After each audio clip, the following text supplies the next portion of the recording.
You're listening to the Make Do Review. Hello everyone and welcome to the Make Do Review podcast. My name is Jack. My name is Emily. And today we are reviewing Quentin Tarantino's 9th feature film, Once Upon a Time in Hollywood. How are you, Emily? I'm very good, thank you. How are you? I'm not too bad, actually. I'm not too bad. Had a bit of bad news today. He did indeed. Unfortunately, Jack Anderson is no longer Jack Anderson, the actor. Jack Tate Anderson.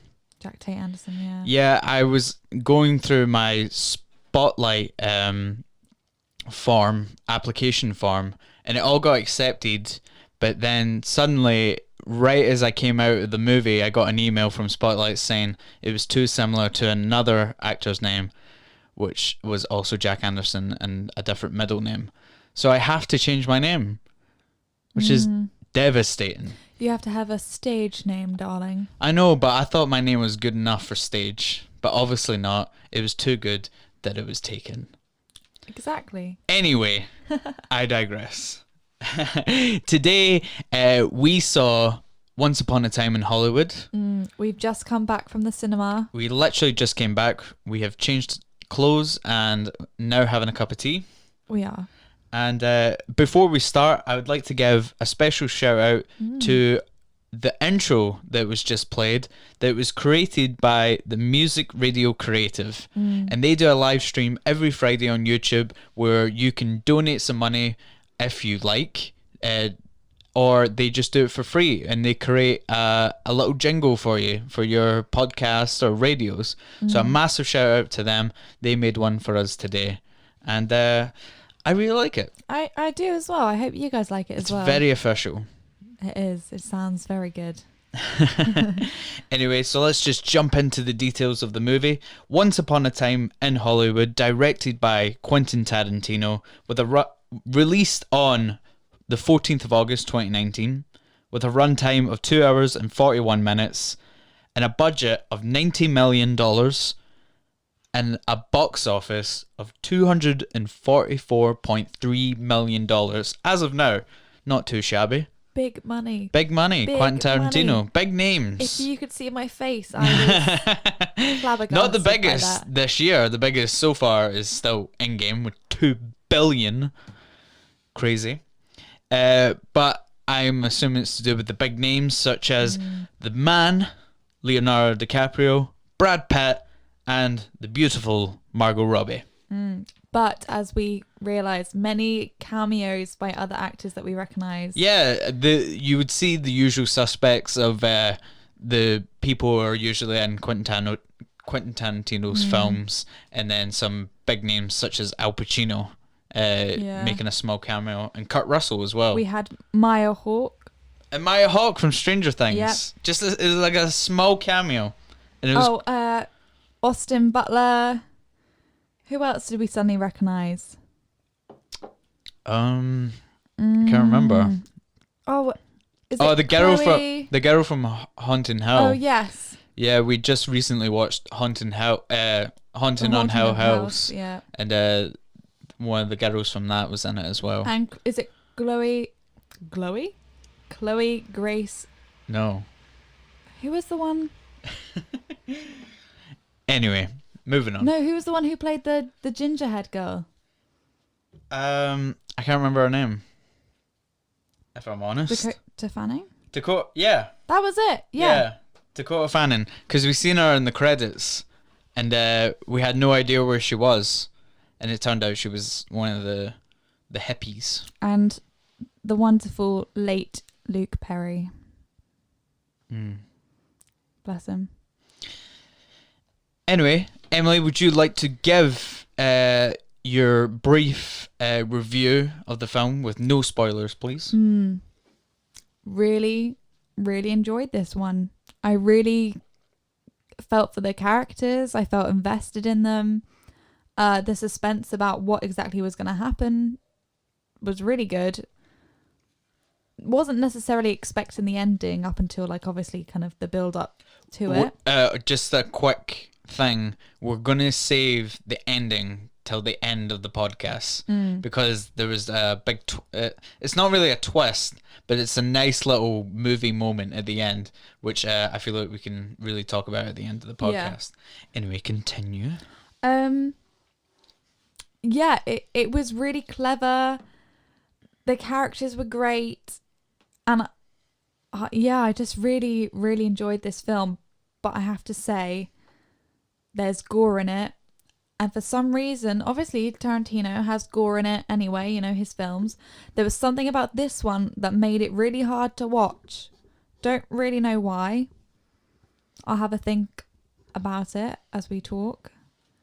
But yeah, really, really enjoyed this. Came out of the theatre thinking, yeah, he's done it again. What about you? Yeah, I agree with that part where you go, it's a Tarantino film. You go in and you know what you're expecting. You're expecting a big, excuse me. You expect the gore and the dialogue between characters, the interesting conversations between characters, which had plenty of, great direction, amazing acting from the three of them. Even though Margot Robbie was not used at all, really, she had a nice moment, one nice moment in the film, I feel like, and then she's just there as.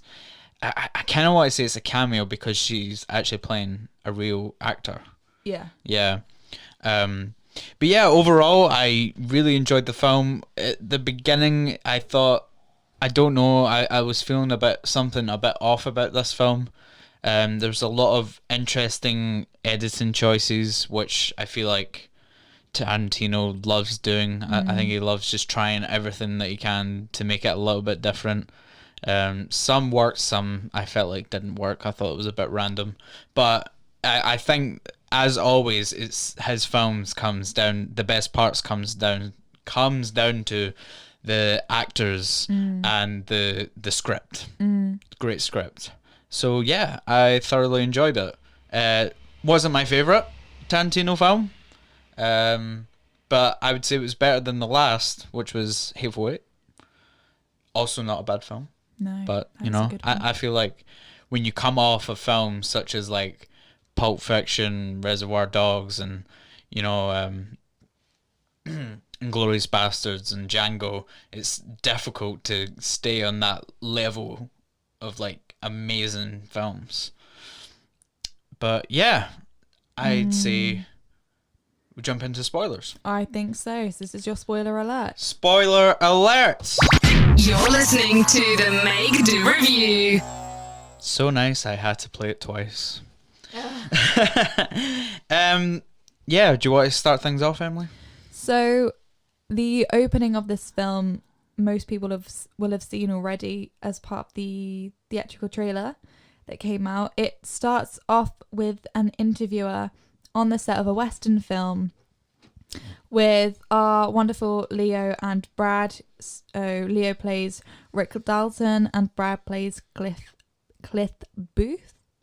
So it's the two of them. Brad Pitt, Cliff, is a stunt double for Leonardo DiCaprio's character Rick, and they're being interviewed really briefly about, you know, the nature of their work and what they do and how they work together. And then it kind of goes off into Rick's career and how it's not really going where he wanted it to go anymore. He's not really getting the roles he wanted. He's playing the same kind of roles. Yeah, he goes to a dinner with Cliff, and then he meets up with Al Pacino. Marvin Schwartz. Yeah, who I think is like a casting director, or I don't know. I can't remember if the film actually explained who he was, but that's what I kind of saw him as. And he sits him down and pretty much tells him that your only option right now is to go to like Italy to do Western films, and because he's playing the same character, which is the villain, and if you constantly play the villain, you're just, the only way in Hollywood is to go down, because you're getting beat by new actors who are coming in and coming as the good guy, who everyone roots for. No one's going to root for the bad guy. and and it's a great moment of a great bit of acting from Leo, who just breaks down in tears and just he's like, "I'm a has-been." Yeah, to Cliff, and Cliff makes him wear the glasses so he doesn't look like he's Yeah, crying in exactly. So public. Cliff is kind of like his guy. Like, even though he's his stunt double, he's been hired to be his driver now because he got caught multiple. Rick Dalton's been caught multiple times drunk driving, so he now has to have a designated driver, which I thought was a cool way to explain their situation. Yeah. And but you soon realize that they're not just like working together, they're actually like great friends, and they need each other. Yeah, they do. You know, It's a really great relationship between the two of them. yeah, you know, they've got great chemistry together. And it also becomes quickly apparent that Rick, although he's like complaining about, you know, he's not getting these roles and he's done for and this and the other, you know, and he gets dropped off from his nice car into this beautiful house on a private road in Hollywood. And then Cliff gets out of the nice car into his own kind of beat up car and drives to this trailer. Because he explains that he's not, even though he's a stunt double, he's not actually worked in years because there's a rumor, or if it's true or not, which I thought was a weird detail in the movie. I said this to you that I don't know. Obviously, Rick Dalton believes it to be as a rumor, but there's speculations going around in Hollywood that this stunt double Cliff murdered his wife on a boat, and it's just a weird detail. It has a really short scene. He's like holding a harpoon gun, and then she's just like going at him, wanting to fight, and it's like, you don't want to even fight with me anymore. I want to fight with you. And it just cuts to him, and he's got this gun in his hand. Yeah, it doesn't show. It doesn't show happens, it, but it's a weird detail. It's definitely a Tarantino thing, but it's such a weird detail. But it never like comes to anything. Like, you know, it never gets resolved or anything. So it's just random. It's not really an important bit of information for you to know for the plot. But I guess it's to show that he's not working. Yeah, he can't get jobs, because then there's a flashback where it cuts to Kurt Russell, and they're on a production of one of his films, and Rick Dalton is like begging actually to Kurt Russell's character that Cliff can be his stunt double because they work well together, and he's like, I need him, and then he's like, no, no, because I work with my wife. Do you know what I mean? And my wife believes that you killed your wife. My wife believes that he killed his wife. It's a weird detail. God, so much happens. It's like the plot isn't like one continuous. It kind of goes back and forward. There's like sometimes there's like flashbacks, and then sometimes it's still the same day from like quite a while ago. Yeah, it kind of does that. I actually want to talk about my favorite. Oh, go on then. Apart from the ending, this was probably my favorite part, is when Rick is on set of this new western he's doing, and he got casted, and the whole thing is just like it's so real to what like being on set is. You know, he meets the casting director and he absolutely loves him. It's like, you are the part and all that. And then he's explaining to like the makeup designer and the costume designer what he wants, but then Rick becomes a bit uneasy because he wants to cover his face because he's so used to being like he's the face. But then the casting director has this great moment where it's like, I didn't cast like Rick Dalton, I cast, you know, this character. You're an actor, so do it. I don't want to see you. I want to see the character. Yeah, exactly. Yeah. And the whole scene where he's just in this set is brilliant, and he meets this little girl who's an actor, as she calls herself, because actress is what does she say it is? I can't remember. Yeah. But she makes some sort of comment about not liking actress as a term. Yeah, exactly. Which I agree. I know I wouldn't call a female actor an actress. I'd call her an actor.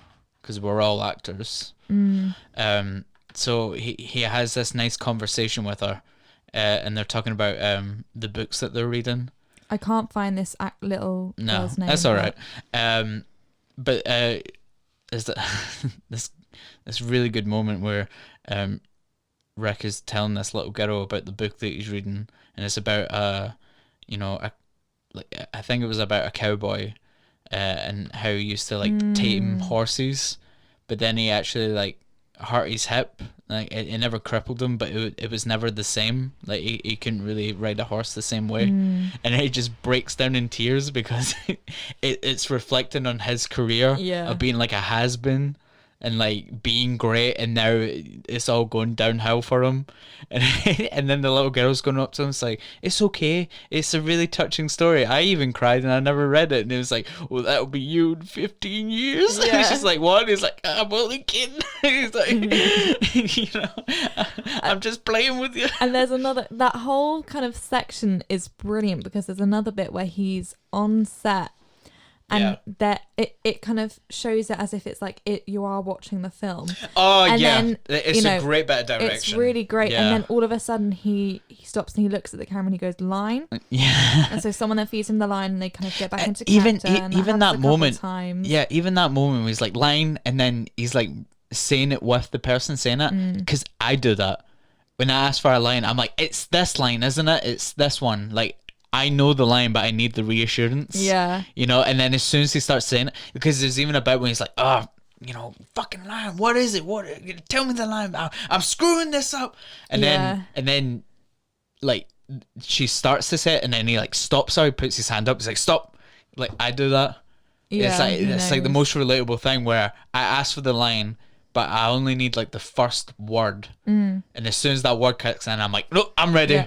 Don't stop talking. So you see that the actors kind of reset, and you see the camera pan back around to where it was, and they restart that little section. Yeah, that was great. The camera like swooshing back round. That whole bit was really well done, and then it follows up with him in his trailer, and he's just having a go at himself for not remembering his lines, and he's like, "Sit, you're drunk. You're gonna stop drinking." And then he takes a swig from his hip flask, and then he looks at it and he throws it out the door, and then he's in the mirror like telling himself off. I will blow your fucking brains out if you take another if you forget these lines again. and then it goes to the other scene, which again is done in a similar way, like you're watching the film. And he does it fantastic. Obviously he nails it. It's an amazing performance. And then obviously it keeps going, and then the director's like, and starey Hamlet, dark starey Hamlet, give me more sexy dark starey Hamlet. And cut. And then it's like kind of panned out to show the crew and everything. And everyone's like giving him his praise. Yeah, and then there's the sweet moments, like the little girl goes up to him. It's like, that was some of the best acting I've ever seen in my life. And he's just like, well, thank you. And he just breaks down and starts crying. It's like, Rick fucking Dalton. that whole section, I think, is probably my favourite section. Just the way it was shot. I think so too. I think that was my favourite bit. The whole working, the layers of the characters and the actors and stuff. Because the way I see this film, there's like 3 main sections. So you've got the section in the Western, you got with Rick, you got the section with Cliff and the hippie girl, and then you've got the ending. That's the way I see the film. Like these 3 main parts. Should we talk about Cliff and the yeah. So there's like through the beginning of the film, it keeps cutting to like Cliff, and he keeps driving past this hippie girl. This is like, hippies are like I think this must have been like the start of that kind of phase. It's definitely the 70s. Yeah, because it's the 70s. Yeah. Yeah, because it's set in like 69, so it's like that phase where they're coming up, and then it shows like they're all barefoot and free love, peace, and they're scrounging for food and all that. And they hate the police. So we keep seeing Cliff run into this girl. Oh, her name escapes me. Oh, I know her name. Isn't it Pussy? Yeah. It's like, wait, let me find. It's like Pussycat or something. Cause I remember the joke where they're like, "We love pussy." It is Pussycat. Yeah.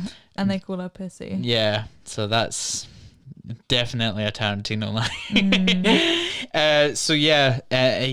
They keep running into each other. Well, they run into each other 3 times, and then finally Cliff She's trying to hitchhike, isn't she? and then he finally says yes to her, and they drive off, and she says that she wants to go to this movie lot that which we don't know yet, but he used to work at for the show that him and Rick did called, was it Bounty Law?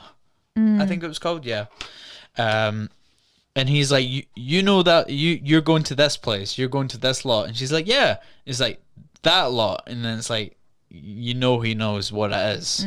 So and then he's like, okay, I'll take you there, and then they're driving off. There's this the whole weird moment where it's like, I don't know, I'm not a huge fan of these things where it's like, she's clearly an underage girl, and then she's just like, do you want me like have sex with you in the car? Yeah, she literally turns to him. They're just having like a normal-ish conversation. Yeah. She goes, "Do you want me to suck your dick while you're driving?" And he's like, he's like, well, can I see some ID from you, please? Yeah, and then she's like, what are you talking about? And it's like, well, it's like, I've had many chances to go to prison in my life, and not once have I been in prison, and I'm not going to prison for you. Yeah. No offense. Which I thought was, that it was. I thank God it ended that way. I know. As soon as she said that, I was like, "Oh my gosh, where once is again, this it was going?" like those jarring moments where you're just like, "Oh, really? Oh, wow, okay." But anyway, so they end up. That wasn't the weird part. Yeah, so they end up at the movie lot, and he obviously knows. So I think he explains to her that I used to work there on a show that I used to do because I'm a stunt double. And then they show up there, it's like abandoned except for all these like groups of hippies that are like shacking up there. And then there's like, it keeps cutting to this little house that's like on top of the hill. And it's and there's obviously a leader in there, which is Dakota Fanning, which we found out eventually. And she's like, who's pulling in the car? That's a strange car, I don't know that car.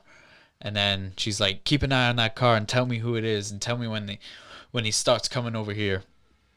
And then it's just this weird tension because then Cliff finally explains, is like, I think it's George, the guy who ran the lot and lived there in that little house was named George, and he used to work with him. So he's going about going, oh, where's George? Does he still live here? And they're like, yeah. They're all being really shady. They're like, yeah, he still lives here. And then it's like, well, can I go talk to him? And then they're like, no, you can't do that. And then he's like, well, why not? And then they're like, oh, it's because it's nap time. So it sounds really shady. And then he's eventually like, nah, I'm going to go up to that house and see for myself. It's a great Brad Pitt acting. Yeah. He's so good at that kind of stuff, where he's just like, he's like a no-nonsense guy. Like, nah, I'm going to sort this out myself. And then eventually gets to the door, and then everyone's there to greet him as well, to make sure he's not like bad news or anything like that, to make sure he's okay to be there. And then eventually he gets to the house, and Dakota Fanning locks the door and comes to like the door and speaks to him and says she can't see him, he's napping and all that. And he has to be up at this time so we can watch FBI together, which is an old television show. And it's just really shady, but it builds up for like quite a while. It does, because there's a lot of the hippies on this lot. Like, they keep kind of calling out from all the different like bits of the house. Yeah, they do. Yeah, and so it's quite eerie. Like, you're just waiting you're for expecting the worst. happen. You're expecting the worst. Like, I was expecting to see a dead body. Yeah, like, I was expecting them to see like his corpse. Like I don't know. I expected them to be cannibals or something. I don't know why. Oh, really? Yeah. I just expected for him to just be dead or something. I expected like his like half-eaten corpse or something to be there, and I was like, oh no, I'm not looking forward to this. But no, they were all telling the truth in the end, He was napping.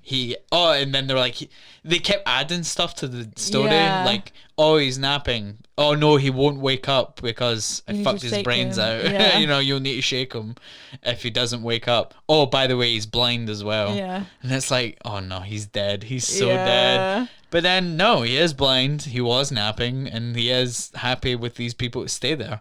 Because the whole thing was like, Cliff was like, are these people taking advantage of you? I'm here to help you. I just want to make sure you're okay. And he doesn't want his help because obviously he's got a little young piece to himself. And, you know, he's an old man and he's blind. I have to say, Dakota Fanning, incredible. Neither of us realised it was her. I just think because I'm so used to her as a child. Yeah. You know, for like War of the Worlds Yeah, and or stuff. seeing her as Aurora from Maleficent. That's her, right? No, Is it not? I don't think it is. Are you sure? I'm not sure. Are you sure? Am I sure I know who I'm talking about? I know who I'm talking about. But Yeah, I know who getting you're talking about too, confused. but I'm Anyway, I'm just not used to seeing her. no, it's As- not. It's Ellie right. Fanning. Does that mean they're sisters?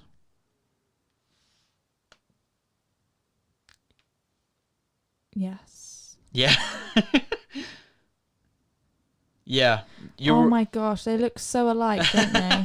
They do a bit. I see what you mean. I knew. Anyway, so as that- soon as you said it, I knew what you meant. So I had You the thought two it of was them. her. Yeah. Basically, I had the two sisters as one I don't in know if my they are mind. sisters. They might be. It's the same last name. In my mind, so I was used to seeing them as not those kind of roles. So to see her playing such a foul-mouthed, like grubby.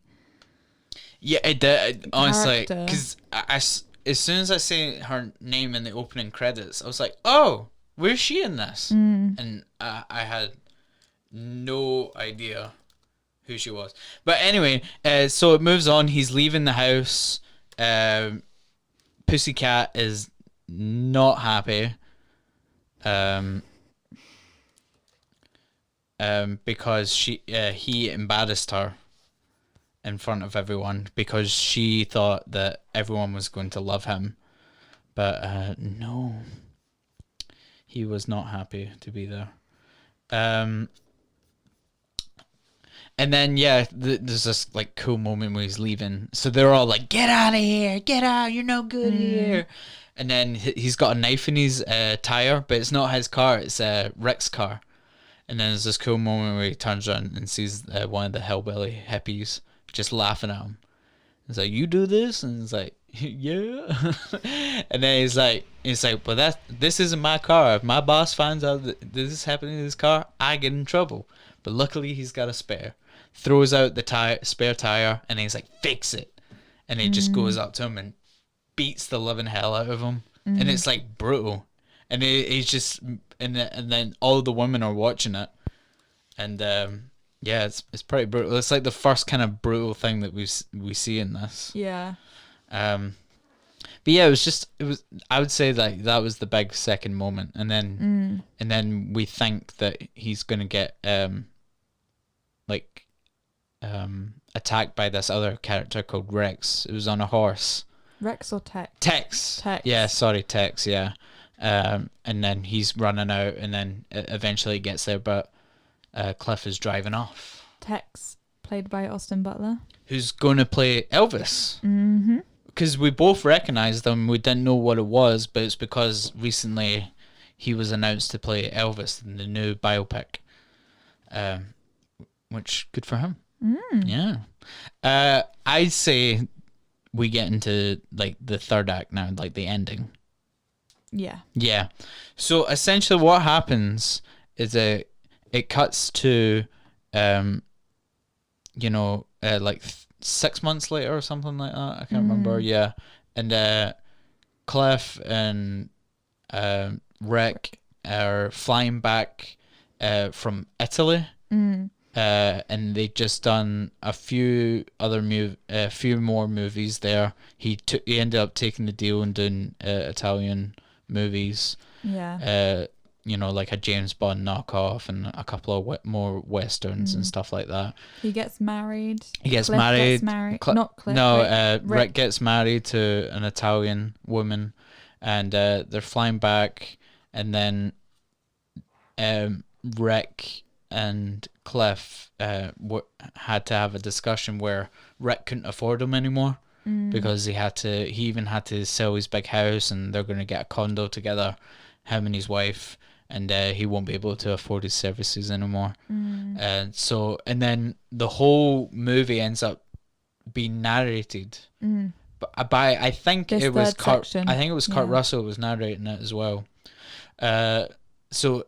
But the way it's done is it feels like a police report. Yeah, it's like 11:05. Yeah, exactly. So and so goes. Yeah, it's the time, and it's like really specific details.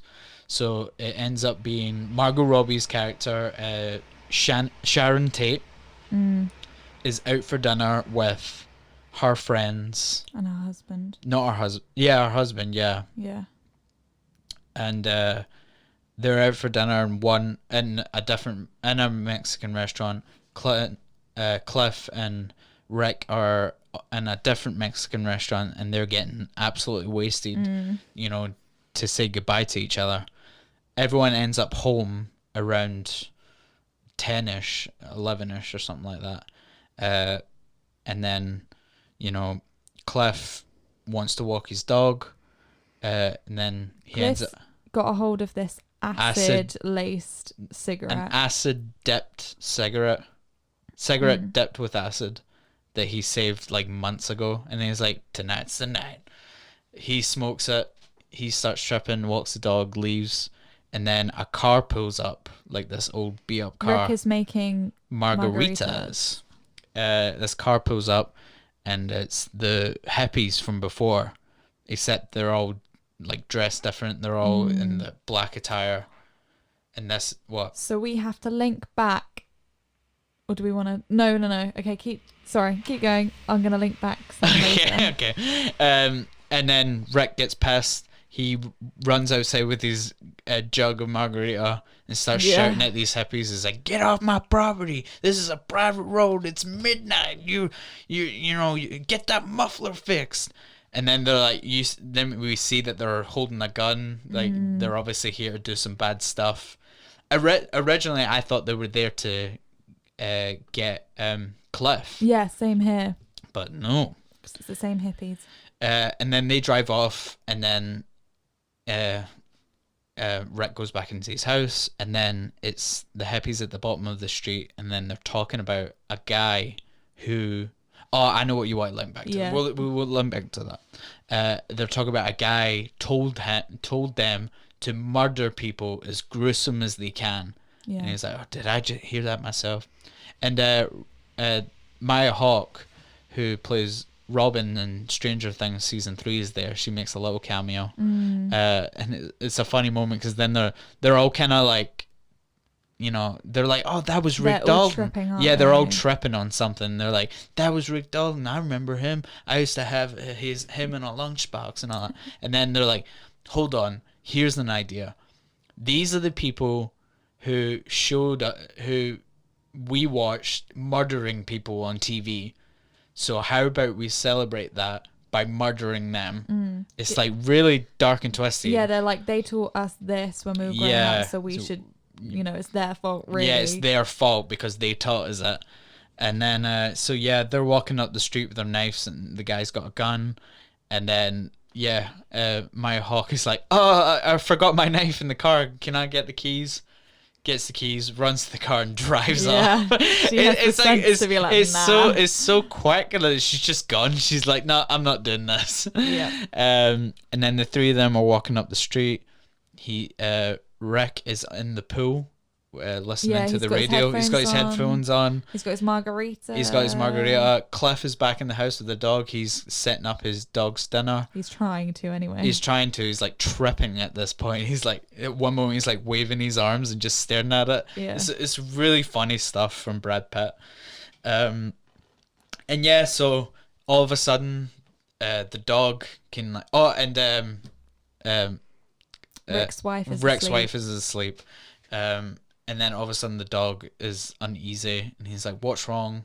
And then all of a sudden he realizes the door gets booted down with the two of them.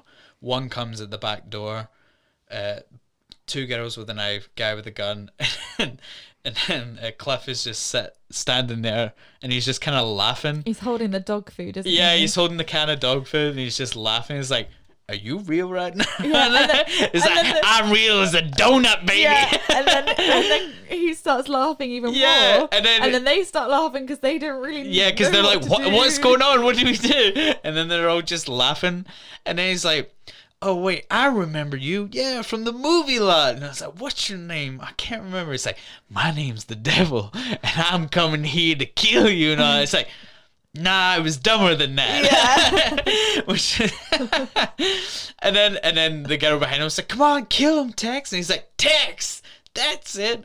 And then he does it, and then the dog. Ooh. This is where all hell breaks loose. This is the Tarantino violence. Yeah, and the weirdest thing, I feel like it's the most gruesome thing I've seen, because most of his deaths, like the gore in Tarantino is kind of played up, where it's like over the top, so it's kind of funny. You know how in like Django when he's doing the shootout and there's just blood spurting everywhere, it's funny, you know, because it's so comical. It's over the top. Yeah, it's really over the top. Realistic. But this is brutal. This is like so brutal, and it's more realistic. Yeah, because it's just hand to hand. I think that's like, there's no guns really. You know, no one gets shot in the end. No. So straight up, so the first thing he does, Dog goes, what's the dog's name again? That's gonna annoy me. We can't remember. Emily's brain is melting. So yeah, the dog is like tearing this Tex up, like ripping him apart, going for his junk and everything. It's so brutal. And then one of the girls is screaming and running at Cliff with a knife, and he just launches the can of dog food right at her face, and it totally cracks her nose like inwards. Open, yeah. Yeah, and then she's just on the ground screaming, and then yes, and then everyone's just kind of standing there. And then the wife has come. The wife. Come out. Yeah, the wife got told to come out and stand with them, Yeah, and then she just goes, "Hey, you!" and just smacks her, yeah. And then she's like, That's what you get for coming into my house. And then the girl stands up again with this knife, and then she's like, she literally jumps up, and it's so funny. It's a really funny funny one. Bless her, she tried, but it didn't work, and so she runs for it, doesn't she? And then he gets the dog to attack the other girl. Oh, and then she's like, it's like tearing her apart. She's the most brutal. Yeah, she was screaming. Yeah, and then the ginger girl runs and tackles Cliff, and then there's like a quiet moment where they're just kind of staring at each other, and they turn to each other, and there's like he's got stabbed. Yeah, there's a knife in his hip, and he's like, "Oh, this is real." He's still tripping. Yeah, he's like, "Oh, okay." And then he grabs her by the hair and just smacks her on like the coffee table, the wall, the phone on the wall, like the mantelpiece, like beating her face, like you can't even see her face anymore. It's gone. It's like just a mushy mess. It is brutal. Yeah, so this other girl's on the floor getting absolutely and then he mauled like takes care of the other guy, stomps his face in as well. Like, did you notice that? Yeah. Like, he like crushed his face. And then so the girl gets rid of the dog by shooting the gun in the air. The dog gets scared, and then she runs out the glass window where Rick is just sitting there with a margarita. He has no idea. And then she runs out and she's screaming. He's like, what her the face hell? is all distorted and ripped up. Yeah, and she's glass in her face. So she jumps in the waving the pool. gun. She comes out the pool, shoots the gun in the air, and then Rick is just like instinct goes in his like tool shed. Yeah, his tool shed, and whips out the flamethrower that he had in a movie set, and just burns her in the pool. He's like so freaked out. He's like, yeah. And then she's burnt to a crisp, and it's horrible. Mauled and then the police arrive, and they're taking their statements. They're having a laugh about it, you know, and then all of a sudden they go. So what's his name? Cliff goes to hospital, and then the neighbor comes down to the gate, and he's like, Margot Robbie's character's husband. yeah, he comes down, and he's like, what the hell happened?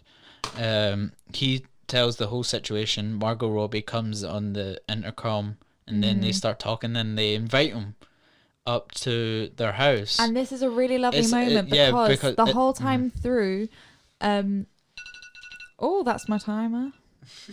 The whole time through that, Rick keeps saying like, oh, he's the son of a really famous director. Like, if I can only like throw a pool party or something, like get to know him, like get a foot in that door. No, he was a director.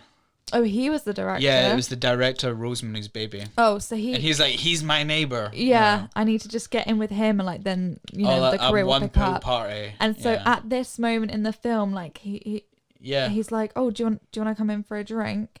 So then the gates swing open, and Rick walks up to him, and that was such a nice piece of imagery to go with like that literal sense of like this door has now opened to him. Yeah, but.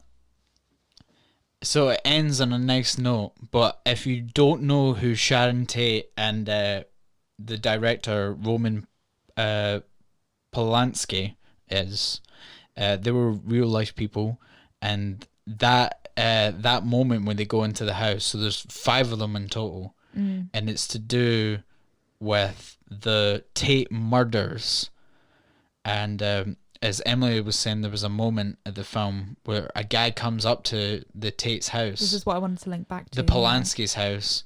And there's a guy there, and he's like, oh, I thought this was someone else's house. And it never gets touched on again. No. And then he just leaves, and that's it. But what we've now discovered. Yeah.